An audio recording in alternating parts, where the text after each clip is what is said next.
Antes de hablar de la peli en sí, tú qué, no sé cuál sea la palabra, sientes cuando ves películas tan viejas. ¿Específicamente de Estados Unidos o en general? No, específicamente de Estados Unidos. O sea, de los 30. Ya hablar de que ponle tú que del 45 para abajo. Ok. O el 50 ya fue hace 70 y tantos años, entonces 50 para abajo. Pues la neta es que yo de... ahora sí que como que del 48 en adelante, o del 48 para atrás, yo sí siento también como que un cambio muy marcado. ¿De qué año es el Ciudadano Kane? Del 41. Ah, bueno, entonces del 41, papá. este, no, porque aun cuando salió esa película, pues realmente los cambios en cuestión de estética de los directores y productores y eso, pues se daría años después. No, sé, no es como que, ocurrió esta película ya para el 42, va a ser así. Pero bueno, Sí. películas como de los 30 me hacen sentir como, en especial en Estados Unidos, me hacen sentir como que, chale, o sea, pues estos perros realmente eran los cineastas, ¿no? O sea, este es cuando yo pienso en cine, o sea, de que qué es el cine realmente, yo pienso en la era de oro de Hollywood, de, de aquí. Entonces cuando veo estas películas sí me da como que ese fuzzy feeling de decir, chale, o sea, estás viendo a los maestros, ¿no? O sea, estás como cuando vas a la sección de sepan cuántos de Porrúa, Sí. ahí mero. Y me gusta mucho porque la fotografía, en el caso de esta, sea la película que sea, aun cuando tal vez no sea megacomposiciones, como en el caso de pues, lo que los soviéticos estarían haciendo unos años antes o así, sí se nota que había un cuidado muy tradicional en la fotografía. O sea, se nota la diferencia de valores estéticos en todo, no solamente en la historia, sino también en las actuaciones, en el empleo del sonido, el empleo de edición, el empleo de foto. Y eso es lo que me gusta mucho como ese feeling clásico realmente. O sea, no solamente es en blanco y negro, la gente a veces cree que es en blanco y negro y ya, pero realmente es una gama completamente diferente de sensaciones los que te da este tipo de cine, ¿no? Y eso sin hablar como del contexto histórico, de pensar en que, chale, pues la mayoría de las personas que acabo de ver a cuadro y de la gente que estaba detrás de cuadro ya no están con nosotros, ¿no? Eso es también algo muy como, pues a ver esa huella a través del tiempo también es muy, muy interesante, ¿no? Sí, es lo que Tarkovsky decía de esculpir el tiempo, pero de otra forma de esculpir el tiempo. No es tanto lo que graba, sino ver todo lo que había detrás de ello. Y te pones a pensar que, o sea, esta película Babyface, pues ya es bastante vieja, o sea, ya está cerca de los 100 años. Ya en unos Sí. 9 ya va a ser dominio público la película. Si este Este, podcast dura para entonces, valdría la pena hacer una transmisión en vivo tal vez de esta peli sí. comentada. Sí, y fíjate, bueno, o sea, por mi parte, algo que tú me decías hace mucho, bueno, igual ya ha cambiado tu percepción de las cosas, o más bien, no tu percepción, sino que es lo que más te deja una película.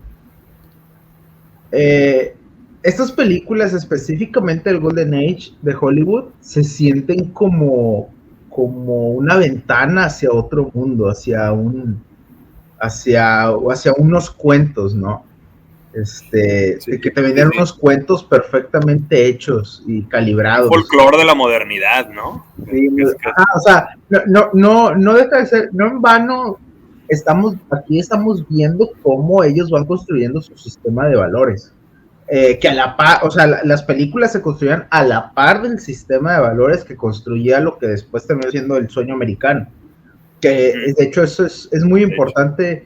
eh, Esta película es parte del precode, sí. o eso es en inglés, en español se le dice pues precódigo moral, y ese era el sistema que Estados Unidos empezó a implementar, que a la larga empezó a traducirse en la clasificación de sus películas.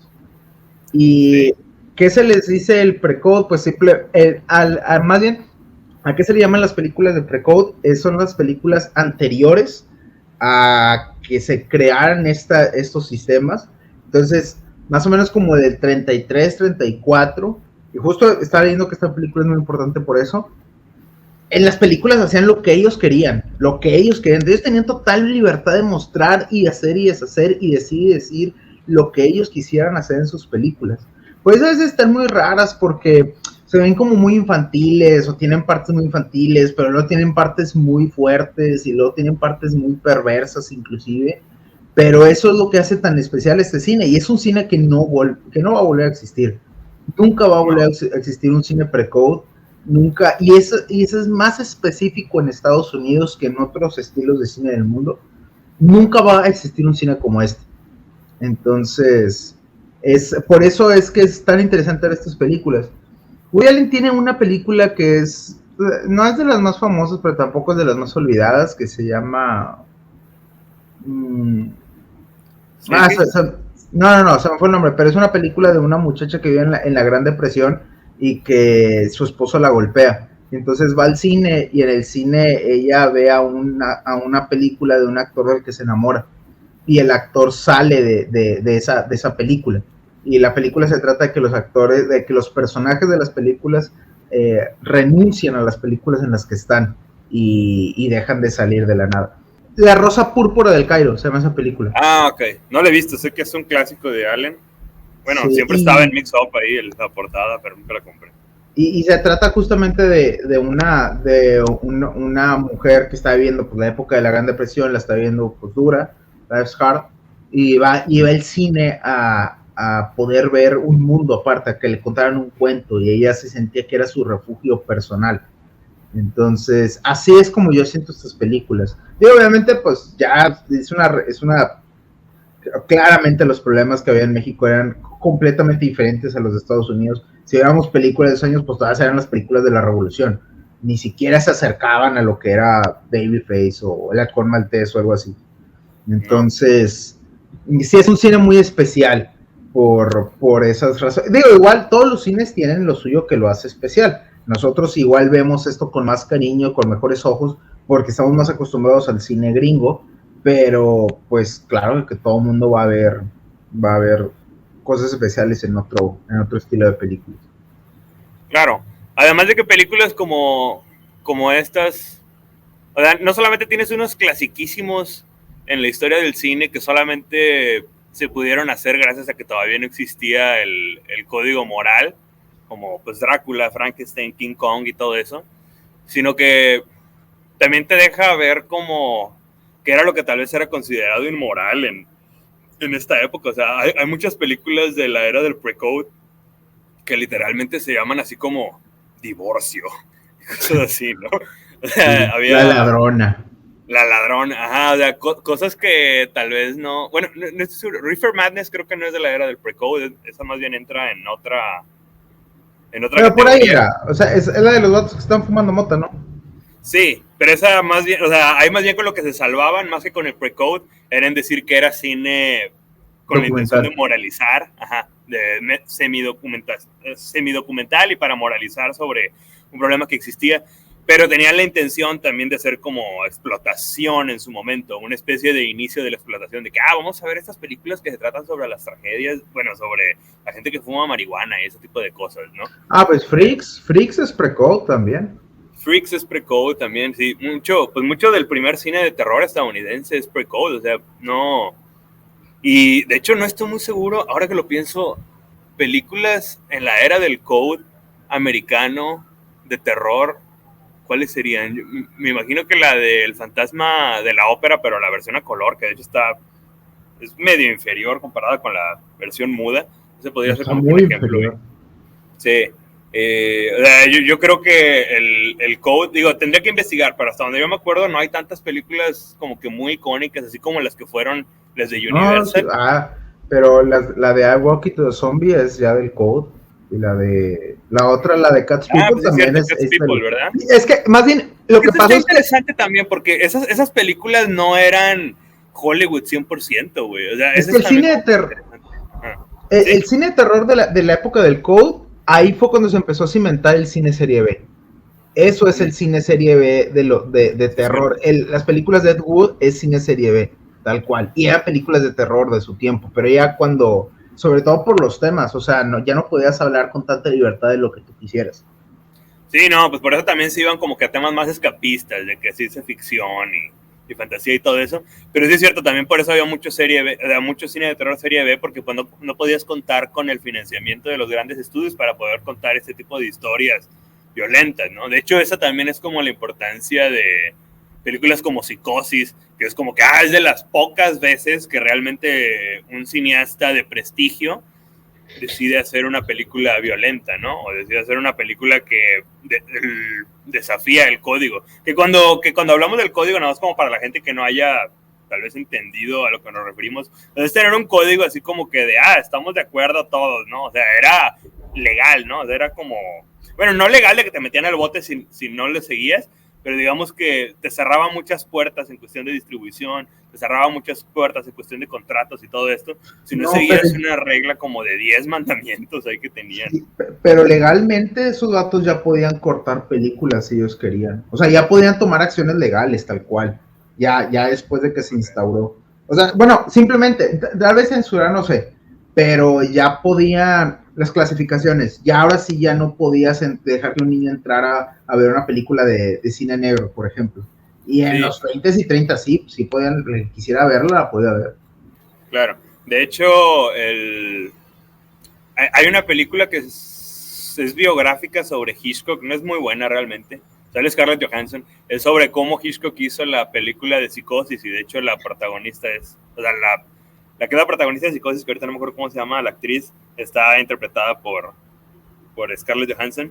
Y en esa película sí hablan de cómo tuvieron que recortar muchas escenas, o sea, como que ya estaba lista la película y luego, no, todavía no la podemos pasar, hay que seguir recortando, y siguen recortando porque no entra de acuerdo a los parámetros del código, y ya la querían volver a estrenar y otra vez, no entra, hay que volverla a recortar, y fueron como 3-4 veces que le siguieron recortando, que pues hasta donde yo tengo entendido, pues ya esos pedazos de cinta o esos fotogramas ya se perdieron en gran parte.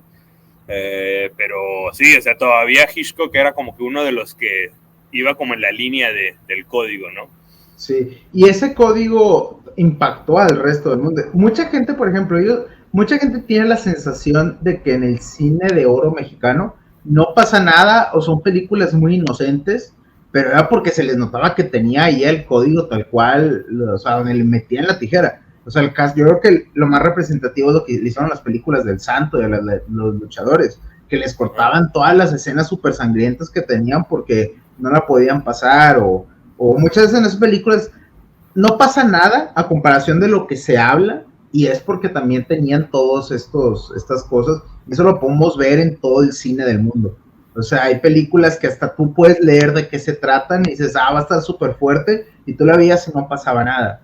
Pues como en las películas italianas, las neorrealistas como Ladrón de Bicicletas, tú las ves y visualmente no ves mucho o no escuchas mucho, pero es que mucho se dice entre líneas, y es porque el código ya estaba empezando a tener su fuerza dentro del cine a nivel mundial. Sí, sí, de hecho, e incluso el código hasta cierto punto hacía que las películas, incluso la serie B, se sintieran medio planas. Hace como una semana estaba hablando con Harley mientras estábamos viendo una película, no me acuerdo ahorita cómo se llama, pero de terror así viejita, de los 50s o 40s, y le estaba diciendo, es muy interesante ver este tipo de películas de terror que no fueran de época, o sea, tipo Drácula o Frankenstein o así, que están basadas en época antigua, sino que están basadas en la época de su tiempo en el que se hicieron, porque todavía no tenían la estética de lo que luego sería el cine de terror, de que casi siempre está como que más centrado en adolescentes y que de repente como que es un poquito más casuales las cosas, sino que estas parecen como películas de cine noir, que todos están trajeados y toda la cosa, pero pasan cosas de misterio. Hasta cierto punto parecen más de detectives que de terror algunas de esas películas, ¿no? Sí. Pero bueno, entonces ahora, ese es el code y ese es el precode, ¿no? Que fue como una especie de introducción. Ahora. Y ese es un parteaguas totalmente en el cine. Ahora, ya quitando el hecho de que la característica histórica que tienen las películas del precode, cuando uno ve la mayoría de estas movies, y eso no es nada más, y yo no nada más hablo de los 30 o los 20, también me me refiero a los años 40, o sea, podemos pensar en películas como Casablanca o Ciudadano Kane o Hasta lo que el viento se llevó.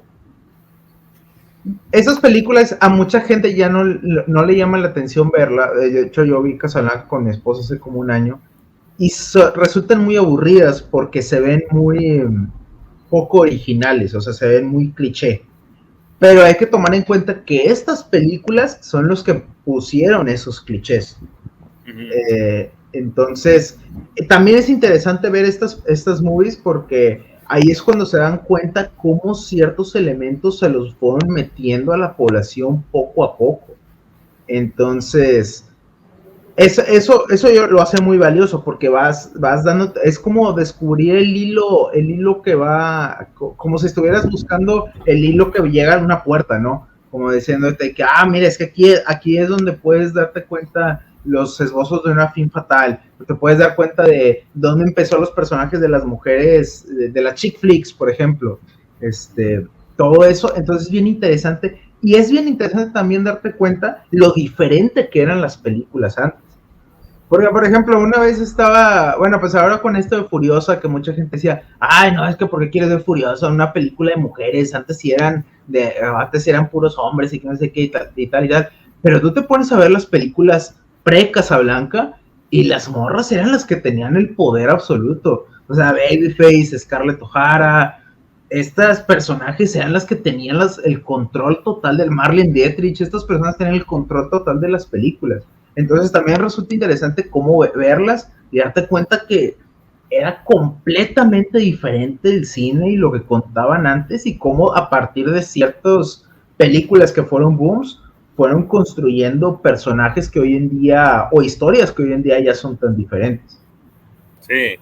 Igual también vale la pena mencionar, o sea, sí había muchas películas protagonizadas por mujeres, pues astutas o vivillas o lo que sea, pero también son películas, o sea, escritas por hombres y muchas veces, por ejemplo, el arquetipo de la femme fatale está hecho a partir de un miedo del hombre, ¿no? También eso es como que interesante verlo como parte del Seis Gate, que si bien la femme fatale nace en el romanticismo, en los 1800, en la novela romántica y todo eso, personajes como Lily Powers tienen mucha influencia de la mujer fatal y todavía sigue representando un poco tal vez de estos miedos que el hombre puede llegar a sentir. Esta película es un muy vivo ejemplo de eso, ¿no? Lily Powers podría ser casi un personaje de terror para el capitalista típico de su época, ¿no? Sí.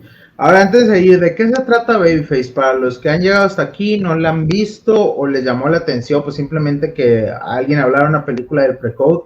¿De qué se trata Babyface? Se trata acerca de una mujer que es muy bonita y vive en una zona, pues una zona rural de Estados Unidos bueno, es en medio de la Gran Depresión, la película está en suburbia, ajá. Entonces, un día, y ella vive en dan a entender en la película que ella la ofrecen como una mujer que hace servicios sexuales por su padre en una comunidad rural. Entonces, una vez que se muere su papá, ella decide irse a las grandes ciudades de Estados Unidos, en este caso Nueva York, y empieza a conquistar hombres con tal de poder subir en la escala social de Nueva York de aquellos años. Eso es básicamente la trama de esta película. Sí, es cierto. Sí, bueno, yo creo que tanto tú como yo le vimos mucho de cine negro a esta movie. Y obviamente es el arquetipo de Femme Fatale, lo que hace aquí Bárbara Stanwyck, aunque no haya pistolas, aunque no haya sombras, aunque no haya un misterio, pero no deja de ser la mujer que está arrastrando a los hombres a su perdición. Claro. Sí, y tiene como que todos estos pues deslindes morales que implican a los personajes típicos del cine negro, ¿no? Sí, de hecho es interesante, en internet sí la categorizan un poco como cine noir.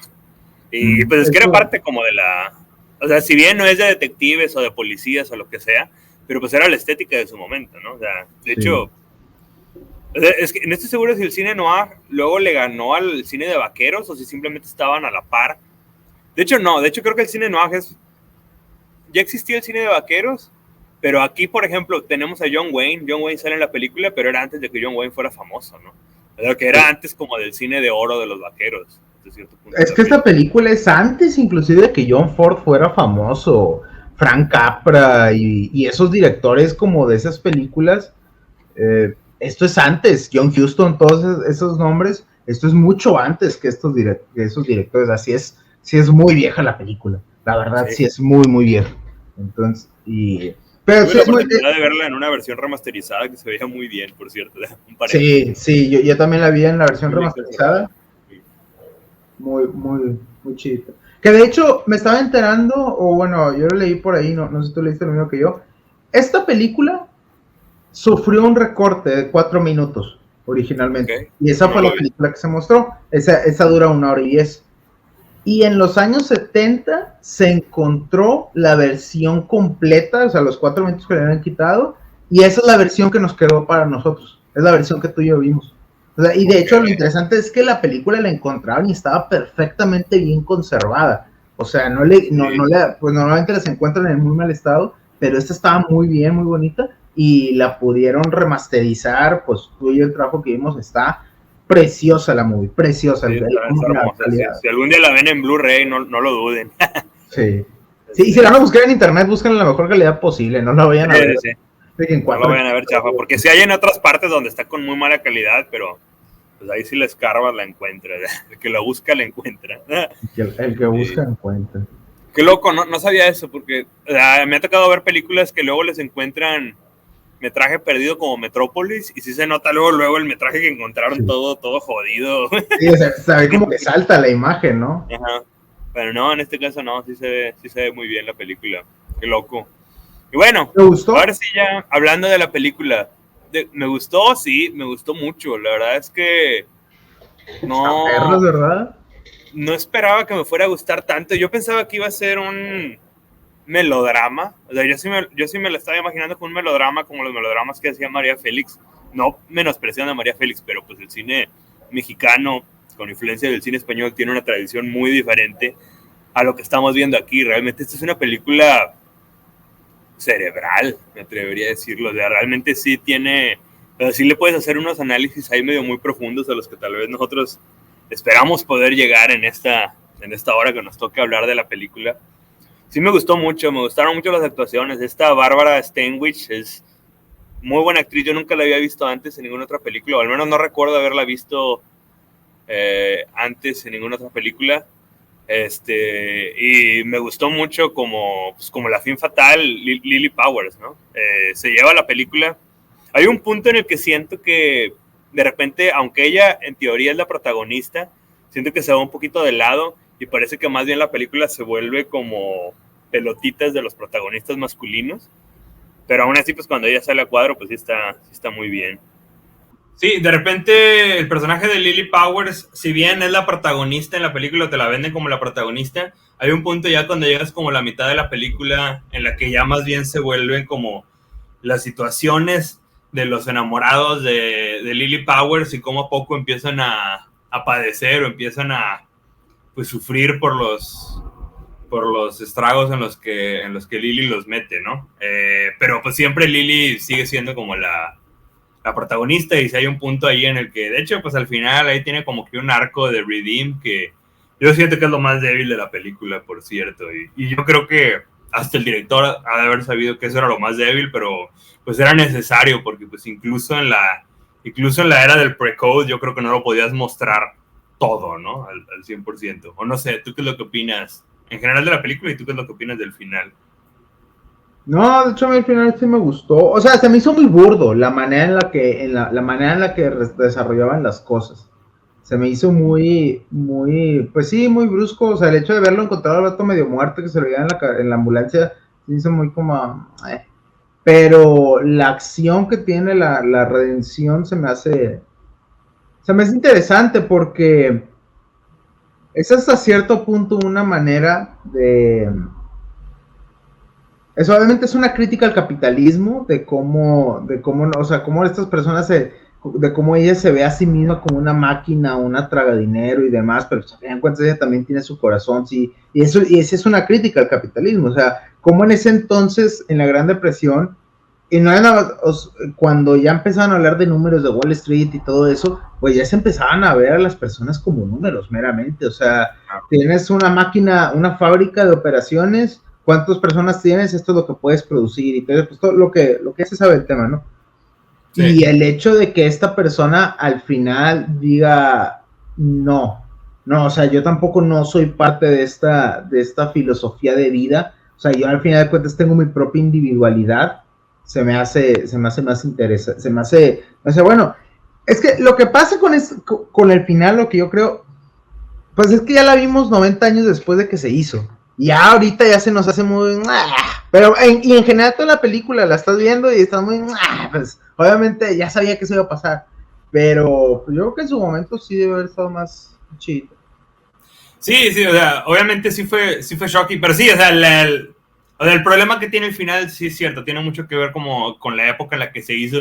Y yo siento que pues en esta época todavía se esperaba que las películas tuvieran como un final feliz dentro de lo que cabe. O sea, eso lo vemos incluso en las películas de Universal. La de la novia de Frankenstein, digo, spoiler alert, le pueden adelantar ahí unos 30 segundos o 40 segundos si no quieren.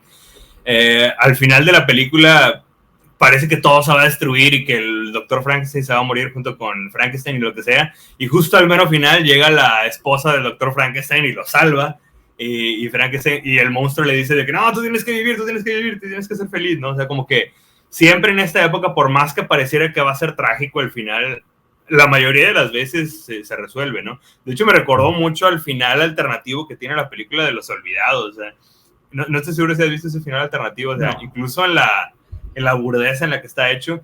No creo que haya sido un cambio de guión, o sea, no se siente como un guionazo al final, pero sí se siente como que tal vez el director hubiera preferido,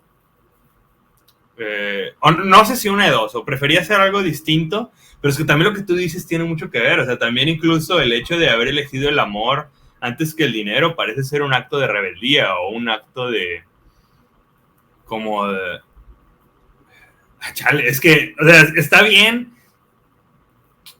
pero siento que va completamente en contra de los principios que Lily Powers te está presentando en la película, y eso es como que lo que me medio aviona. Es que, ¿sabes cuál es el pedo? Que el vato vive, güey.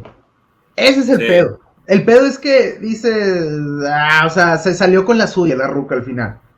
Si el vato se hubiera muerto, si yo hubiera dicho de que esto fue lo que yo perdí, probablemente se hubiera sentido no tan corny como se siente al principio. Sí, de hecho. Porque más bien lo que pasa con el personaje de Cortland es que es el primer hombre que conoce ella, que la quiere genuinamente. Y eso es algo que ella no había tenido una interacción con otro hombre que la quisiera como tal, ¿sabes? Entonces, sí, a mí sí me gustó, no me gustó, te digo, no me gustó lo corny que fue al final, que haya resultado que no se desvivió el vato, pero me gustó. Yo sentí que no tuvo tanto sentido, o sea, ¿cómo te intentas desvivir con una pistola y no lo logras, güey? Sí, estuvo medio raro, o sea, bueno, sí, hay gente que pasa que no lo logra, pero pues termina muy mal, ¿no? Y este men, pues no, nomás estaba acostado, así como... De hecho, está bien botana cuando lo están grabando en la ambulancia y el vato le hace así, como si estuviera...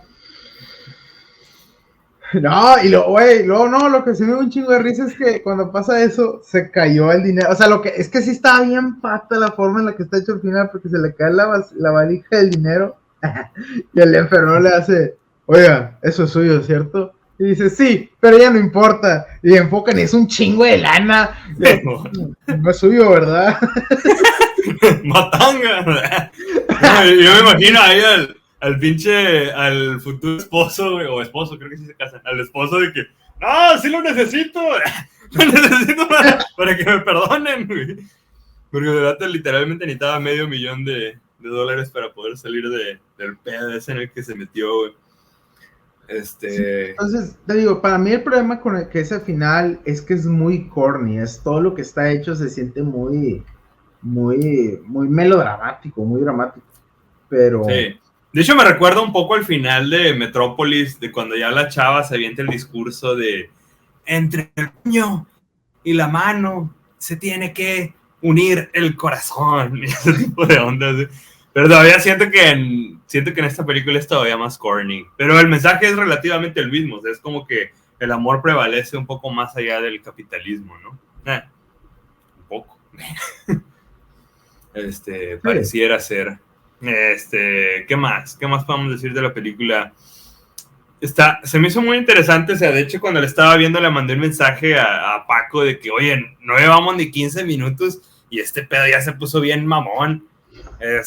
Porque está bien interesante cómo Nietzsche toma un papel muy importante en la película. O sea, que hasta lo graban, güey. Lo graban así de que es un plano dedicado al vato, o 2 o 3, güey. No, leyendo el libro. Todo está bien enfermote, güey, desde que empieza la pinche película y que le dice que le dice el papá, yo te he cuidado, y la vieja le dice, ¿qué me has dado? Hombres, puros sucios hombres. Que chinga, qué pedo. Che, papá, sí, está bien pinche denso ese pedo. Aparte de que, pues bueno, lo del bar, pues era durante la ley seca de los Estados Unidos, ¿no? Que era de que, pues o sea, el papá te están vendiendo ahí que pues prácticamente era como un criminal, ¿no? Un criminal 100%, güey. Fíjate que en ese entonces el cine, o más bien el cine que, cuando nosotros mencionamos los géneros gringos por excelencia, que es el western, el noir y el cine de musicales, nunca mencionan el otro, que es el cine de gangsters, güey. Ese es el género gringuísimo, que desde los años 20 empiezan a hacer películas de ellos. Y todavía se nota en esta película esa influencia. Yo no sé si he visto películas desde entonces, así como la de Enemigo Público, Scarface, por ejemplo, o Scarface, la original de Scarface también. Sí. Y las conozco de nombre, nunca las he visto. Esta de Babyface sí se siente como que todavía trae un poco de esa línea. Sí se siente como cine de gangsters en algún punto, y que poco a poco se va abriendo en la segunda mitad de la película. Sí, es verdad. Como sabe de dónde viene, ¿no? Sí, sabe de dónde viene. Sabe de dónde viene este cine. Oye, pero regresando un poquito a lo que estaba hablando, ¿tú qué pensaste cuando viste como que las referencias directas a Nietzsche? Se me hizo muy loco porque, o sea, tanto que nos quejamos ahorita en las películas 2000eras de que se pueden hablar por celular y sale la burbuja, ¿no? De que, what's up, I'm coming here. Y este vato ya hasta se atrevió a grabarlo directamente. Fíjate que sí se me hizo loco la presencia de Nietzsche, es que de nuevo, o sea, Nietzsche es una personalidad muy controversial, porque justamente ataca mucha gente piensa que ataca los valores de lo que es una buena sociedad. Y todos estos vatos que puedan hablar abiertamente de Nietzsche tal cual y mencionarlo, pero se me hizo más loco el personaje del doctor o del intelectual que le empuja. Porque ese vato sí le dice que, morra, tú aviéntate, mija, tú aviéntate, o sea, no le tengas miedo a nada. Tú con tu carita de bebé, tú la vas a hacer toda, carnal. Y acuérdese lo que dice Papito Nietzsche, o sea, este vato es el que la va empujando, ¿no? Eso me hizo, ese personaje se me hizo más interesante. De hecho, hasta parece un foreshadowing luego para lo que vendrá en el cine a futuro, de que explótate. Sí, explótate. Casi como una tatarabuela del cine de explotación, sí. esa escena, ¿no? Sí. O de lo que vendría a venir a futuro. Y sí está bien interesante y está bien loco como que la relación que esta Lily Powers tiene con él. Que obviamente también el nombre de Lily Powers no está de más. Sí, es la Lily que tiene el poder, ¿no? Sí. Exactamente. Y también al mismo tiempo con ese tipo de personajes es donde todavía ves mucho la línea del precode. Porque, o sea, ellos no tienen miedo a mostrar, porque normalmente nosotros pensamos en los intelectuales y es gente de bien, y es gente que te ilustrada, que te enseña el camino y demás, y este vato no, este güey de hecho es muy nihilista. Ándale, el nihilismo que tiene esta película es algo muy, que caracteriza mucho el cine precode, y que lo podemos ver aquí perfectamente. También el hecho de poner al papá que fuera tan abiertamente culero con ella, o sea, que literal aceptando lana por su hija y ese tipo de cosas, eran cosas que, o sea, sí, personajes papás así siempre ha habido, pero no eran tan crudos, no eran tan cruentos, y todavía aquí hay una libertad que se dan para poner personajes así. Sí, de hecho, eso también es interesante porque a veces cuando creamos en el pre-code solamente pensamos de que son películas viejitas que involucran temas de violencia y sexo, pero no, incluso también hay como que un aspecto filosófico ahí que entra también de lado, o sea, el hecho de que los personajes sean tan nihilistas, el hecho de que, o sea, Lily Powers es un ser muy amoral, ¿no? O sea, es como que, pues sí, voy a deshacer la vida de estos hombres, o sea, voy a planear las cosas con tal de salirme con la mía. El quebramiento, como tú lo dices, de la figura paterna, ¿no? Es un padre, pero también es un explotador, ¿no? Es un intelectual, el doctor, pero también es un pinche borracho que les dice un chingo de cosas, ¿no? Pero luego también tienes como que este otro lado de la moneda, de que Lily Powers es el único personaje que como que respeta a su mejor amiga, que es esta mujer afroamericana que la tiene así como a Chico, ¿no? Se llamaba. Sí. Sí. Que también ahí, o sea, incluso no solamente el papá pues le decía cosas, sino que luego también había otros personajes de que, no, hombre, ya despídela a la chacha, ¿no? De que no vale la pena o algo así. Y la morra decía que no, es chida. Hay que seguirla manteniendo ahí. Sí, se me hace también muy interesante cómo los personajes masculinos, a pesar de que... Y esa es una belleza, es parte de la belleza del cine, como con muy pocas tomas y cosas y líneas te dicen mucho de ellos, ¿no? Me gusta mucho bueno, creo que el personaje masculino que me gustó fue el de Stevens, que era el más joven, o cuando, la que ya trabajaba con él, con ella. Uh-huh. Y también, o sea, que te dicen en pocas palabras de que, es que se va a casar con la hija del presidente del banco. O algo así. Sí. Entonces, pero el más joven de los que sí tenían futuro, ¿no? Porque el más joven creo que era el güey que defendía, que cuidaba los trenes, ¿no? ¿O no? Sí. Bueno, quién sabe, sí, creo que ese era John Ford y estaba bien morrillo cuando lo grabó. No, John Wayne, yo también pensé que era él, pero John Wayne es uno que ya está en el edificio, o sea, sí, okay. No, y que dice que, ¿qué tal, Babyface? Vamos a salir, y ya le dice que no. Ya. El que se la quiere ligar, pero no puede, güey. Y que le dicen, ya está fuera de tu liga, esa morra, ¿no? Uno de los aspectos que más me gustó fue que ahorita ya es algo muy común de nuevo, el ver cómo ella va ascendiendo en su vida en forma de la fotografía que te van poniendo en el edificio, ¿no? Sí. Ahorita también ya es muy común el escuchar de que, es que va a estar en el piso 50 y qué humillación que te bajaron el 34, por ejemplo, y ahora aquí ya estás viendo de que va subiendo poco a poco, haciendo una alegoría de cómo va subiendo en la escala social. Sí, la cinematografía. Eso es lo que también de repente me da risa del cine de oro de Estados Unidos, güey. Es muy tierno. Por lo mismo de que ya son refritos o algo así, güey. Se siente tan sencilla la elección del lenguaje cinematográfico, güey, de que, sí, ¿cómo podemos demostrar que está ascendiendo en su escala social? Bro, pues literalmente voy mostrando que el edificio poco a poco está más para arriba, ¿no? Y ahorita son cosas que yo creo que si las hicieras en el cine de ahorita, si no las haces como que self-aware, se ven bien ridículas, güey, pero pues en esta época, pues ese era el estilo, ¿no? Así es como contabas historias, ¿no? Sí. Estaba bien curado eso. Yo también quería mencionar, digo, esto es algo tal vez así como muy alegórico, pseudo-metafísico, lo que sea, pero pues es culpa de la película por haber hablado de Nietzsche, güey, o por haber puesto a Nietzsche ahí, güey. Pero de repente hubo un punto en el que sentí que Lily Powers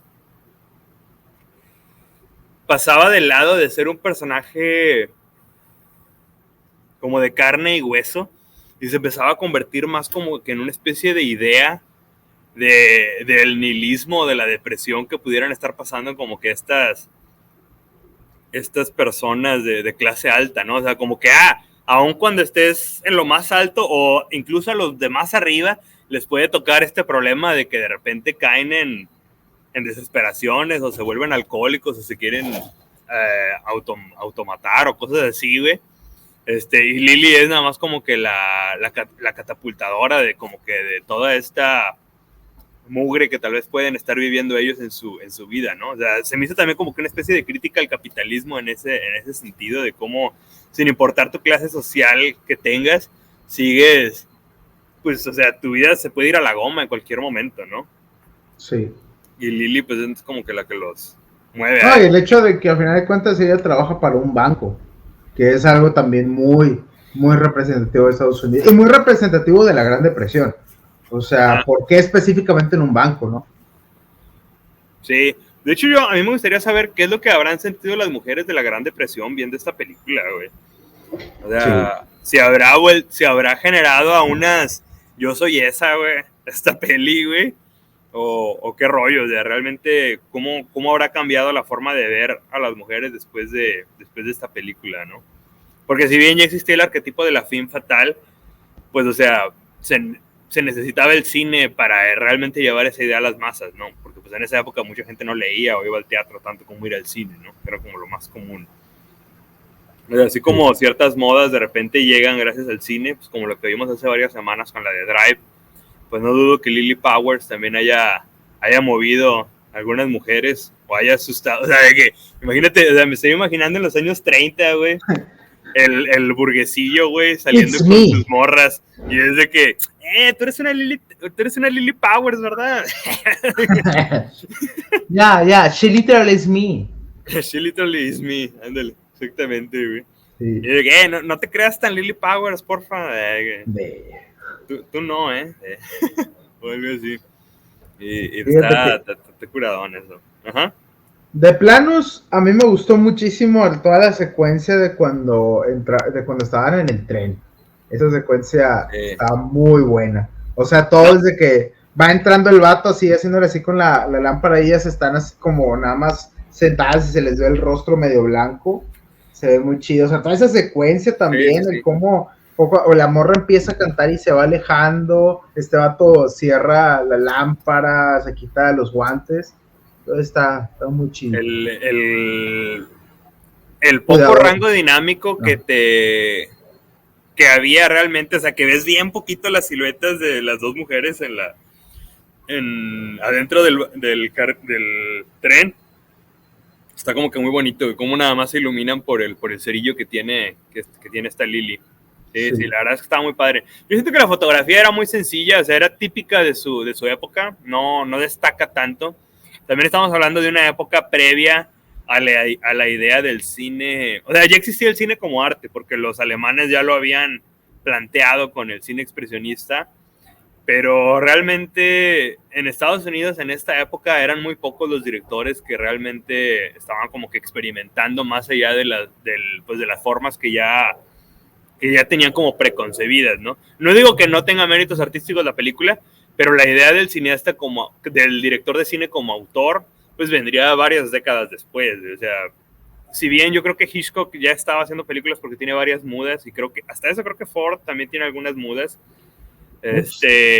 pues no es hasta, yo creo que hasta los 50, 60 que ya empezamos a realmente ver que los directores ya le están queriendo dar personalidad a sus películas, ¿no? O sea, ya es de que, realmente estas películas se tienen que ver así porque el director marca su propia huella, ¿no? Muy radicalmente, ¿no? Hasta cierto punto parecen, en esta época del cine de oro de Estados Unidos, las películas parecía que la huella estaba más marcada por la casa productora. O sea, la gente dice, las películas de Universal, las películas de la Warner, las películas de Disney, y así, de la RKO. No eran tanto las películas de cierto director o de cierto otro. Si bien, ahorita ya en la actualidad, sí podemos decir, existía este güey, el que dirigió Drácula, ahorita se me olvidó su nombre. Rod Ronnie.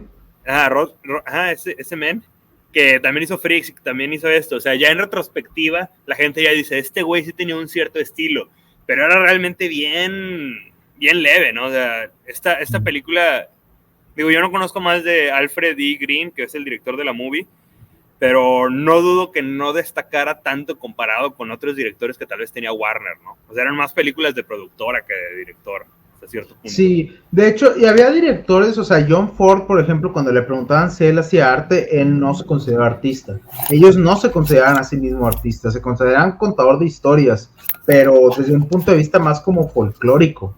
Entonces, ellos no se veían así como de que, estoy contando o quiero dejar mi huella en el mundo, simplemente estaban contando algo que pasaba. Y también había otros directores, como por ejemplo, probablemente el más famoso, que es Frank, bueno, no es el más famoso, pero Frank Capra, que hizo It's a Wonderful Life.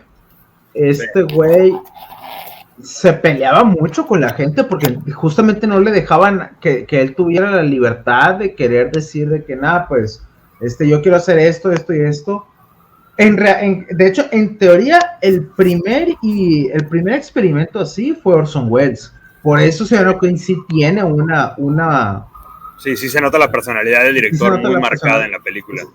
Exactamente. Pero inclusive es esa misma personalidad que la película no tuvo éxito por eso mismo, porque pues la gente se daba cuenta que, o sea, no asimilaban lo que era una película de autor, ellos asimilaban con una película de gangsters o de Cine Now o de la Warner o de la RKO, no asimilaban que esta película podía ser de alguien más. Sí, de hecho, o sea, había películas como Lo que el viento se llevó, pues, que está dirigida como por 4 o 5 directores y realmente no notas la diferencia entre los directores, es como... Ahí el bueno es el productor. Sí, ahí el bueno es el productor. Sí. No me acuerdo quién, no es Don King es el del box. No. Iba a decir Gore Vidal, pero no, creo que Gore Vidal no es... Creo que Gore Vidal dirigió parte de la película. Sí, ahorita no me acuerdo cuál es el productor, pero sí, el productor es el vato que se la peló para hacer esa movie. Sí. Y sí hay, o sea, sí hay güeyes que a partir de los 40 ya empiezas a darte cuenta que ellos son, pero todavía en este entonces no era tan así. Y sí, o sea, muchos podríamos pensar de que, mira, esta película fue muy influyente y tal, pero los directores no eran lo que es hoy en día un director así. Sí, no, el lenguaje cinematográfico era lo que funcionaba, o sea, esta película en cuestión de su narrativa visual no es muy diferente a otras películas que puedas ver de pues del cine de su época, ¿no? Y así. Creo que ya está lloviendo, ahora sí, güey. Pero bueno, vamos a ver qué pedo de rato. ¿Qué más? ¿Qué más podemos decir? Fíjate que, o sea, la película, aunque está muy buena y está muy interesante y todo eso, no tengo realmente tantísimas más cosas que decir, o sea, yo creo que ya la tergiversamos lo suficiente, o no sé si tú tengas algo más que quieras agregar.